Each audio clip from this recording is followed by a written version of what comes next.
Davy Rogers.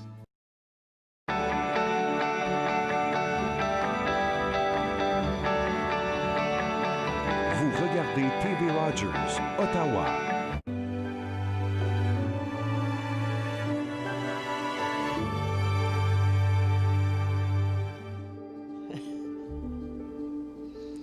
Jacqueline Pelletier, ici pour la coopérative funéraire d'Ottawa. Le sujet aujourd'hui, la thanatopraxie est aux femmes. Et on va comprendre pourquoi avec notre invitée, qui est elle-même thanatopraticienne. J'ai toujours de la difficulté avec le terme thanatopraticienne à la coopérative funéraire de l'Outaouais. Madame Virginie Lépine, bienvenue Virginie. Bienvenue, bonjour. Vous savez que nous vous présentons cette série Parlons-en en collaboration avec TV Rogers et avec l'appui financier de l'Association des communautés francophones d'Ottawa, de Patrimoine canadien et de Ottawa Ville bilingue. Merci à eux. Alors, Virginie, on va commencer par établir thanatopraxie. Ça vient du grec, oui, mais on ne connaît pas tous l'expression. De quoi s'agit-il? En fait, la thanatopraxie comme telle, c'est l'action qu'on va établir sur la dépouille mortelle dans le but de le conserver. Donc, en gros, la thanatopraxie, c'est les actions qu'on va prendre, tous différentes les unes des autres, mais qui va servir à conserver le corps dans une éventuelle exposition ou une présentation à une famille. Et quand on veut parler de l'ensemble du service funéraire, est-ce qu'on parle de directeur de fait? Parce qu'il y a plusieurs professions. Oui. Plusieurs diplômes aussi, d'ailleurs. Alors, je vous écoute. Bien, en fait, au Québec, nous, on a un diplôme où on peut aller étudier, qui est une technique en thanatologie. Et cette technique-là nous permet, d'obtenir un permis d'embaumeur, qu'on appelait à l'époque, et nous permet aussi de faire le volet conseiller aux familles. Donc, on peut toucher un petit peu à tout, mais ce diplôme-là nous donne surtout l'accès à avoir un permis d'embaumeur. Alors, thanatopraxie. Oui, et l'action. C'est l'action. Et thanatologie. Oui. C'est la profession. Exactement. Oui, Oui, d'accord. Vous avez touché un peu... D'abord, vous avez étudié au Collège Rosemont, oui, à le Montréal, seul un endroit. programme de 3 ans, c'est quand même imposant. Oui, c'est le seul collège au Québec qui l'offre, cette formation-là. Donc, ce qui est intéressant, c'est de se retrouver plusieurs étudiants qui viennent de tous les coins du Québec pendant 3 ans, qui suivent. Puis ensuite, bien, on part tous à la recherche d'emploi. Donc, on se redisperse à travers le Québec. Est-ce qu'il y a des étudiants de l'international qui se joignent au programme parfois? L'époque où j'y étais, j'en ai pas vu. Oui. Je sais qu'il y a des collaborations qui se font beaucoup avec la France. Ah bon? Et il y avait une collaboration qui se faisait avec l'Afrique, avec un de nos anciens professeurs, M. Lépine, à l'époque. Ah bon? L'Asie, pardon. Oui. Donc, mais je ne pense pas avoir vu des étudiants étrangers s'inscrire à notre formation. Il y a une formation qui est offerte aussi au Collège Boréal à Sudbury et aussi au Collège Humber à Toronto. Oui. Boréal, c'est un peu différent, je crois. Je ne suis pas certaine qu'ils offrent le programme de 3 ans. Je pense que leur programme est écourté Oui. de 2 ans. Par Oui. contre, il y a beaucoup plus d'intégration dans les centres de stage. Je pense que cette période-là en Ontario est un petit peu plus longue, mais ce serait peut-être à vérifier. Je ne voudrais pas vous induire en erreur. Mais vous m'amenez à une question qui est importante. On parle d'un secteur qui est extrêmement régi, Oui. qui est provincial. Oui. Il y a des instances dans chaque province qui déterminent les gestes à poser, qui les pose, etc. Vous pourriez pratiquer en Ontario, mais il vous faudrait réussir l'examen ontarien. Oui, tout à fait. Il faudrait que j'aie passé l'examen d'équivalence de votre ministère et qu'ensuite j'obtienne ce certificat-là pour pouvoir pratiquer dans la belle province de l'Ontario. Vous m'avez, en pré-entrevue, parlé d'une image qui est amusante. Je ne sais pas si c'est la réalité ou une légende. J'ai regardé un peu dans le web. L'image du croque-mort. Oui. Ça vient d'où, ça? L'image du croque-mort, l'expression, en fait, vient à l'époque où on avait moins de moyens médicaux de déterminer que la personne était réellement décédée. On en avait plusieurs moyens, dont un était la personne personne qui venait des entreprises des pompes funèbres pour vraiment déclarer que cette personne-là était officiellement décédée. Elle allait croquer la grosse orteille de la personne décédée. Là. Donc, d'où vient l'expression croque-mort qui est associée au métier depuis plusieurs années. Oui. Ouais. Et dont on dit, c'est peut-être vrai, c'est peut-être pas vrai, mais ça fait image, en tout cas. Ça fait image, mais je suis bien contente que cette méthode-là soit mise de côté. Vous n'êtes pas tenté par la pratique. Pas du tout. Il y a aussi un autre terme, pompe funèbre. Mm-hmm. Ça fait vieux. Ça fait, Oui. mais quand on cherche, on voit bien que l'idée était que ce soit pompeux, que ce soit sérieux. Mm-hmm. Est-ce qu'on l'utilise encore, l'expression? On l'utilise moins ici en Amérique du Nord. Par contre, on l'utilise beaucoup en Europe. Ah Donc, oui? les entreprises funéraires se nomment encore les entreprises de pompes funèbres. Ah bon? Oui. D'accord. Mais en Amérique du Nord, on n'utilise presque plus ce terme-là. Autrefois, la plupart des services funéraires étaient la propriété de familles. Oui. Et il y en existe encore, d'ailleurs. Il y en a Beaucoup. plusieurs en Ontario. Mm-hmm. Et donc, on peut imaginer que le grand-père léguait à son fils, qui léguait à son fils, peut-être parfois aux filles. Oui. Est-ce que ça a pu jouer la diminution des propriétés individuelles, l'arrivée quand même en grand des entreprises multinationales? Est-ce que ça peut être un facteur qui explique pourquoi maintenant il y a tant de femmes et des jeunes femmes qui entrent dans la profession? Je pense que oui, parce que comme vous l'avez mentionné, traditionnellement, les entreprises familiales étaient léguées, comme vous l'avez dit, de père en fils, et de succession en succession. Oui. Par contre, je vous dirais, depuis la situation s'est renversée un petit peu depuis la fin des années 80. Donc, l'arrivée des femmes sur le marché du travail, l'accès à l'éducation et le potentiel de placement dans le travail funéraire a fait en sorte que, oui, ça a chamboulé un petit peu la tradition. Et puis maintenant, les femmes d'un certain âge, d'une quarantaine d'années, possèdent maintenant suffisamment d'expérience et de moyens financiers pour pouvoir faire l'acquisition de ces maisons funéraires-là. Oui. Donc, je pense qu'il y a plusieurs facteurs qui ont contribué à l'arrivée des femmes dans ce domaine-là, dans le domaine funéraire, qui était majoritairement masculin. On va continuer à parler de ça, mais avant, explorons un peu en quoi consiste votre travail dans le laboratoire. Et c'est un choix que vous avez fait, parce que vous avez occupé toutes les fonctions, entre autres à la coopérative funéraire de l'Outaouais, qui est un de nos bons partenaires, soit dit en passant. Mais vous avez fait un choix d'aller dans le labo. Oui. Alors, parlons de vrais mots ici. Le but de cette série, c'est de faciliter les conversations au sujet de la mort. Alors oui, on va parler de dépouilles, on va parler de cadavres, et on va voir que tout n'est pas morbide dans ce monde-là. Alors, en quoi consiste votre travail? Les gestes, les fonctions? En fait, mon travail, je l'ai choisi au début quand je me suis inscrite à ce cours-là. Le volet qui m'intéressait vraiment le plus, c'était de travailler en laboratoire. Donc, mon but à la fin de cette étude, c'était est-ce que je vais pouvoir me placer dans un endroit où je vais pouvoir passer le plus de mon temps au laboratoire. Et vos parents et vos amis ont dû se demander qu'est-ce qu'elle a, celle-là? Ils ont tous posé la question, veux-tu bien me dire comment ça se fait que tu as choisi ce métier-là? Mais bon, c'est une question de choix. J'hésitais entre la pathologie et la thanatopraxie, donc je me suis orientée vers le domaine funéraire. Oui. Et heureusement, j'ai pu trouver une entreprise qui me donne cette possibilité-là de travailler uniquement au laboratoire. Uniquement au laboratoire. Oui.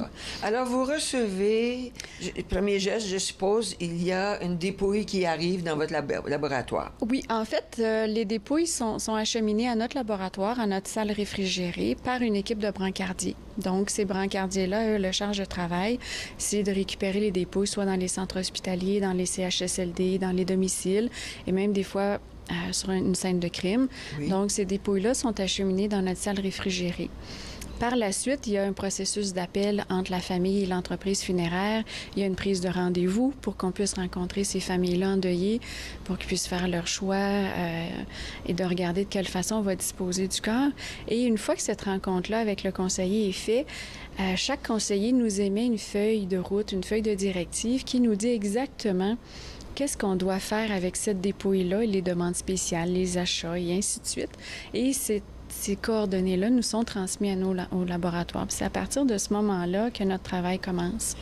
La première étape, j'imagine, c'est l'aseptisation. Oui, tout à du fait. corps. Oui, qu'on appelle une asepsie externe. Donc, c'est la désinfection du corps ainsi que les orifices, donc les yeux, le nez, la bouche, les oreilles. Et qu'il s'agisse d'incinération ou d'exposition, vous devez poser ces gestes-là? C'est toujours la première étape à faire, oui, avant de faire une manipulation de la dépouille, oui. Et ensuite? Bien, ensuite, quand les gens décident de faire une exposition qui est plus traditionnelle, en présence du public, où la dépouille est exposée dans un cercueil ou un dernier adieu, il doit y avoir une thanatopraxie.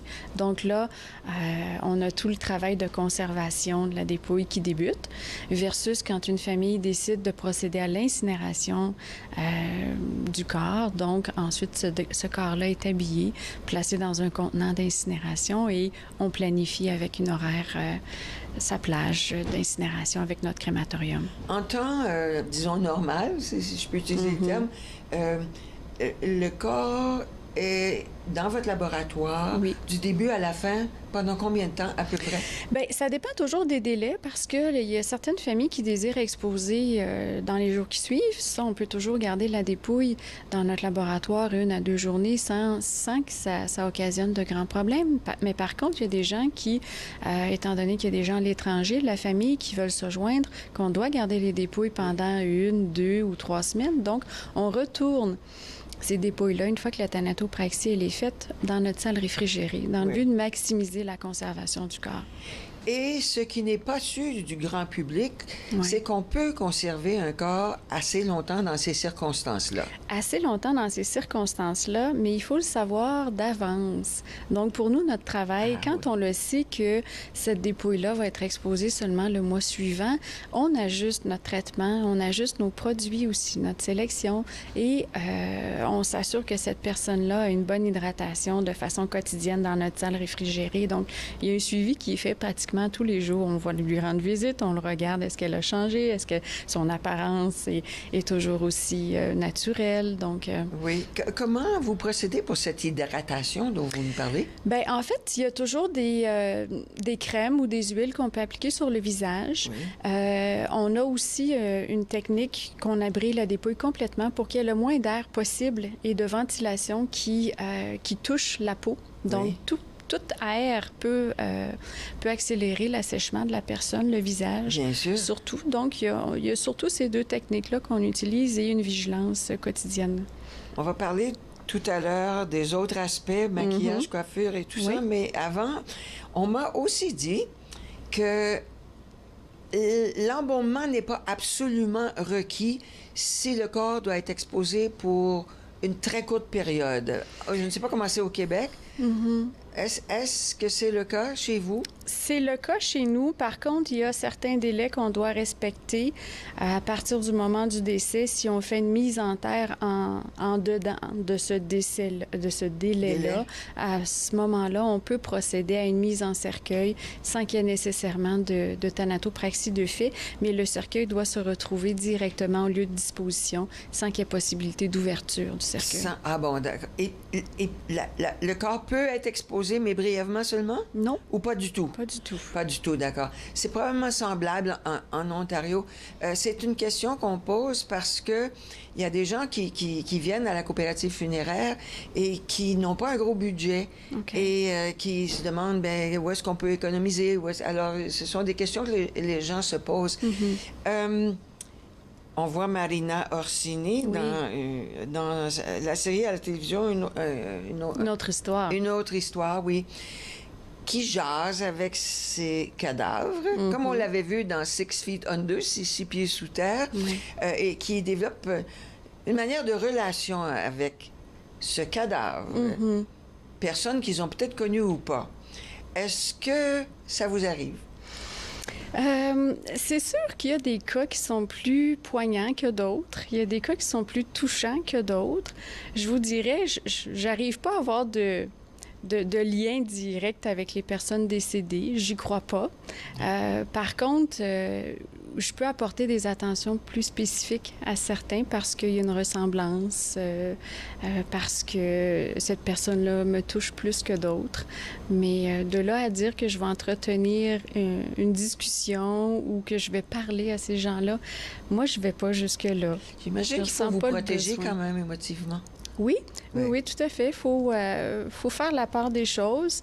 Il faut faire attention. Il faut savoir aussi trouver des moyens pour ventiler ses émotions une fois qu'on revient à la maison, une fois qu'on revient dans notre quotidien. On va continuer à explorer ce sujet qui n'est pas évident, mais comme vous voyez, qui n'est pas nécessairement morbide et qui fait partie de la vie. On vous revient dans quelques instants après une courte pause.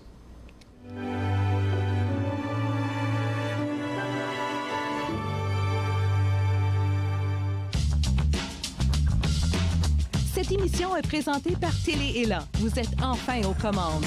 Pour en savoir plus, visitez rogers.com.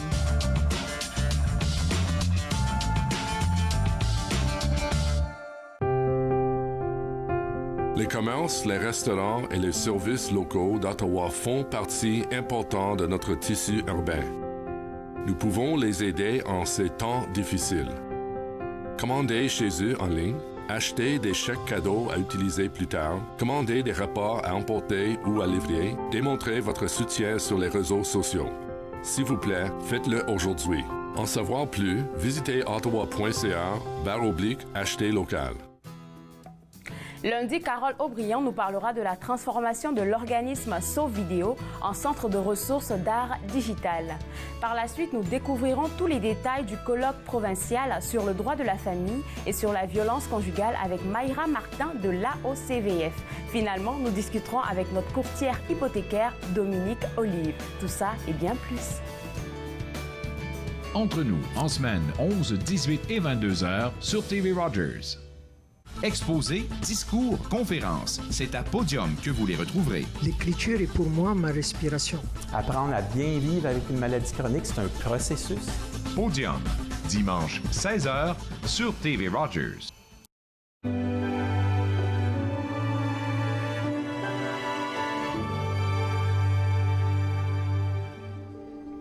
Ici Jacqueline Pelletier avec mon invité, Virginie Lépine de la coopérative funéraire de l'Outaouais, qui nous poursuivons notre discussion et on va parler de la contribution spécifique, s'il y en a, mais je pense que oui, des femmes dans la pratique. Mais une petite précision avant.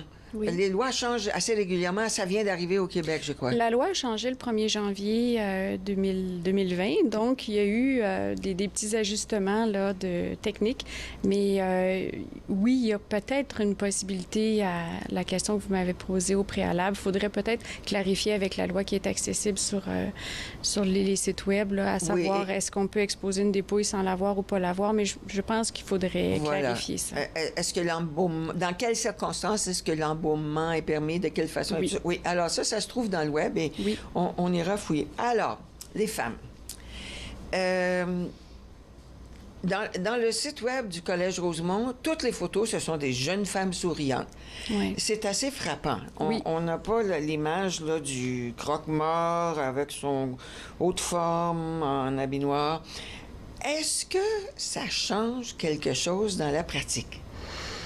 Ça change beaucoup, je pense, cette mixité-là. Je pense qu'elle apporte un beau partage d'expérience aussi avec la gente masculine, mais je pense qu'on apporte beaucoup de chaleur humaine, de sensibilité, de relations d'aide aussi, qui était beaucoup moins au cœur de notre profession qu'elle l'est maintenant aujourd'hui, je pense. Tiens. Peut-être un effet aussi de... l'exposition que nous avons toutes maintenant à la psychologie, aux questions sociales, ça contribue peut-être. Mm-hmm. Dites-moi un peu plus. Je pense que la gente féminine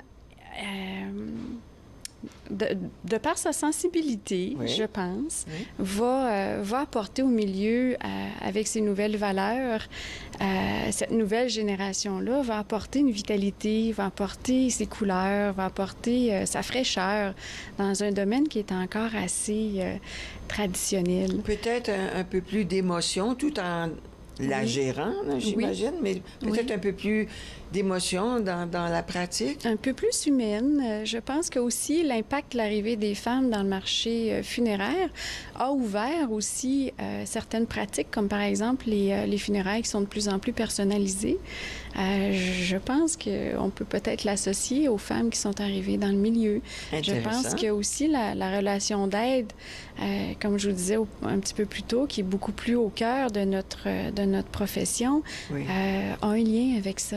Et peut-être encore plus dans des coopératives Oui. qui se donnent ce genre de mission. Mhm. Il vous arrive de rencontrer la famille Oui, pour mieux comprendre le travail que vous ferez. au laboratoire. Ce Oui. sont des moments intenses, j'imagine. Tout à fait, parce que certains ont des besoins spéciaux, certains nous demandent, dans certains cas où c'est possible de faire la présentation du corps, on nous demande de rencontrer les familles pour leur expliquer dans quel état se trouve cette personne-là Oui. et quels sont leurs besoins, quelles sont leurs attentes. Alors, en les rencontrant, on est capable de discuter avec eux, de dire, bien, écoutez, nous pensons pouvoir facilement vous rendre la dépouille mortelle digne lors de l'exposition avec les demandes spécifiques que vous nous demandez, mais c'est toujours touchant de rencontrer ces gens-là parce qu'on vient qu'on crée un lien et par la suite, on s'organise pour les tenir au courant, pour toujours avoir un suivi avec ces gens-là de jour en jour avant l'exposition. Vous voulez qu'ils reconnaissent leur être cher. Oui, on veut leur rendre un dernier beau passage. On veut que ces gens-là gardent une belle image, gardent de beaux souvenirs, qu'ils soient capables de continuer de traverser ce deuil-là sans passer à côté. Il y a des circonstances où la famille ne peut pas voir la dépouille avant qu'elle soit Ouais. dans un cercueil. Et vous m'avez parlé de gestes que vous posez pour quand même bâtir un lien. Pouvez-vous me donner un exemple ou deux? Il y en a plusieurs exemples qu'on offre à nos familles. Ça dépend toujours de leurs besoins. Par contre, on peut leur offrir de couper une petite mèche de cheveux que ces gens-là peuvent garder avec eux à la maison. On peut aussi leur présenter, si par exemple c'est un cas d'accident, on peut présenter seulement une main, une partie du corps de la personne décédée. On peut, sous autorisation aussi de la famille, prendre une photo, ne serait-ce que d'un grain de beauté, d'un tatouage. Donc, tous ces petits gestes-là vont favoriser à nos familles l'acceptation de la mort et d'entrer dans le processus du deuil avec toutes les émotions Oui. que ça Quand vous implique. dites présenter une main, une photo, où Oui. on peut voir. Oui, On peut voir. oui. Wow. Ça peut être des empreintes aussi. Ah oui, Oui, oui, de oui. doigts, oui. Il y a des émotions dans ça. Il y en a beaucoup. Ils sont tous différents d'une fois à l'autre. Et pour chaque personne aussi, on ne vit pas le cycle du deuil de la même façon, dans la même ordre. Donc, c'est toujours un petit peu bouleversant de rencontrer ces gens-là parce qu'on ne sait pas par où les prendre, par où... Est-ce qu'ils sont de la colère? Est-ce qu'ils ont de la peine? Est-ce qu'ils sont fermés, sont ouverts? Donc, Ouais. très beau. Et je suppose que parfois, s'il s'agit de quelqu'un de très jeune, ou même d'un enfant, là, Ouais. vous êtes vraiment mise au défi. Ah oui, oui, tout à fait. Je vous dirais que je pense que pour la majorité des thanatopracteurs, thanatopraticiennes, c'est les cas qui sont le plus touchants, bouleversants. Oui. Quand on traite ces cas-là, c'est sûr que c'est pas la même émotion que quand on traite une personne ou une dépouille qui est arrivée au terme de sa vie. Oui. Donc oui, il y a beaucoup d'émotions qui viennent nous chatouiller. Il y a aussi les cas de suicide que, inconditionnellement, on arrive à se poser des questions, à savoir comment cette personne-là a pu en arriver aussi à prendre une décision comme ça. Donc, Est-ce que vous en parlez entre vous? Est-ce que vous avez des groupes d'appui? Comment parvenez-vous à poursuivre, à améliorer? J'imagine qu'il doit même y avoir des formations occasionnelles. Oui. Mais comment arrivez-vous à porter tout ça, à persister et à vous entraider? Bien, je pense que l'écoute est une très belle qualité dans notre domaine, Oh. mais je pense aussi que la discussion avec les collègues, avec les membres de l'équipe, quand on vit certaines émotions, c'est quelque chose qui nous aide beaucoup, parce que naturellement, c'est pas des choses qu'on peut ramener à la maison, étant donné que notre famille, notre entourage vivent pas ce genre Non. vivent pas la même chose que nous, et qu'il y a des informations qui restent confidentielles et que par notre code déontologique, on peut divulguer. Donc, c'est entre nous, je pense, qu'on peut arriver à évacuer certaines émotions et en discuter, mais aussi, il faut se trouver des moyens d'évacuer ces émotions-là de quelque sorte, que ce soit ne serait-ce que pratiquer un sport ou prendre une marche. Ou Oui. faut se trouver quelque chose pour... Oui, pour parce que arriver. revenir à la maison et ne pas pouvoir trop parler de son travail, en soi, c'est difficile. Oui, c'est difficile. C'est Oui. difficile, mais c'est un beau métier. Il faut apprendre il faut apprendre à maîtriser ses émotions puis à les évacuer, Oui. tout Mais simplement. c'est un beau comme- métier, je comprends. Vous faites œuvre d'artiste Oui. et vous faites œuvre d'accompagnatrice aussi de cette personne décédée qui s'en va, qui part à son voyage, mais aussi à la famille. Oui. Quelles sont les autres dispositions, talents, aptitudes qui aident dans une pratique comme la vôtre? Il y en a plusieurs. Je vous dirais que la compassion, l'empathie, l'écoute, l'altruisme, la générosité. Plus techniquement, pour nous au laboratoire, le souci du détail, la minutie est quelque chose de très important. Ouais. Dans les aspects médicaux, puis-je dire, ou scientifiques, mais aussi quand on parle de maquillage, de Oui. coiffure. Oui, tout à fait. Alors, vous avez Oui. suivi des cours de coiffure? Oui, au cégep, mais je vous dirais que où on a le plus appris, nous, c'est dans les centres de stage, dans les maisons funéraires qui nous ont ouvert leurs portes et qui nous ont donné de leur temps avec un superviseur. C'est là vraiment, je pense que l'apprentissage se fait sur le terrain et que là, on est capable aussi d'échanger avec ces gens-là de différentes techniques, différentes choses qu'ils ont essayé, différents trucs. Donc, c'est vraiment un milieu de stage qu'on grandit. Coiffure et maquillage. Cosmétique aussi et restauration. Restauration veut dire quand on a une personne qui a subi un accident et qui lui manque une partie du visage, ben il y a des techniques qu'on peut utiliser pour refaire ces parties du visage-là. Il y en a plusieurs, mais ça, c'est sur le terrain qu'on l'apprend. C'est en pratique, c'est en partageant. C'est quelque chose. On n'a pas souvent l'occasion d'entendre parler de cette dimension-là et pourtant, c'est si important.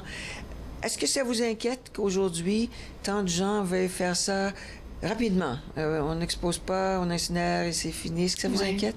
Il y a deux volets à cette question-là qui m'inquiète. Secondes, oui, en quelques secondes. Ouais. La première, c'est que en allant vite pour la disposition des corps, je pense que les gens ne veulent pas faire face à la mort. Ouais.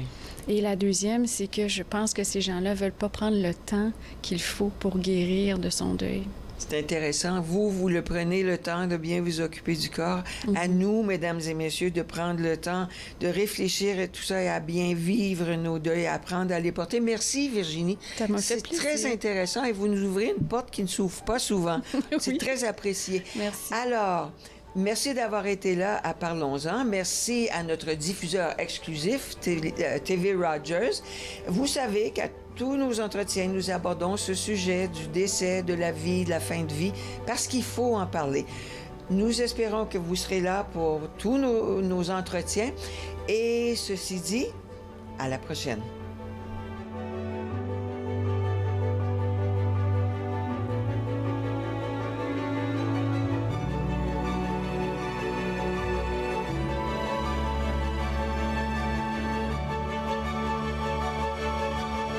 Faites-nous part de vos commentaires en composant le 613-521-2323 par courriel sur Facebook et Twitter.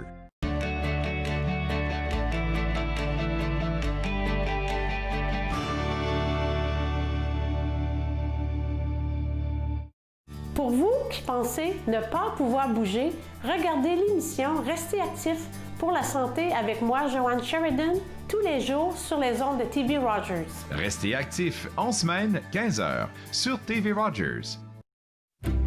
Je suis membre pour aider les autres. Parce que ça fait partie de mes valeurs. Pour donner l'exemple à mes enfants. Je suis membre pour servir ma communauté. Pour changer la vie de quelqu'un. Pour reconnaître les sacrifices faits pour nous. Je suis membre pour ma mère. Mon grand-père. Mon voisin. Pour ceux et celles qui ont servi. Et qui servent toujours. Je suis membre. Je suis membre. Je suis membre de la Légion. Manquez-vous un peu d'énergie dernièrement? Voulez-vous changer votre mal de place? Venez faire de l'exercice avec moi. Ça va faire une grande différence. Bougez pour bien vivre, en semaine 8h, sur TV Rogers.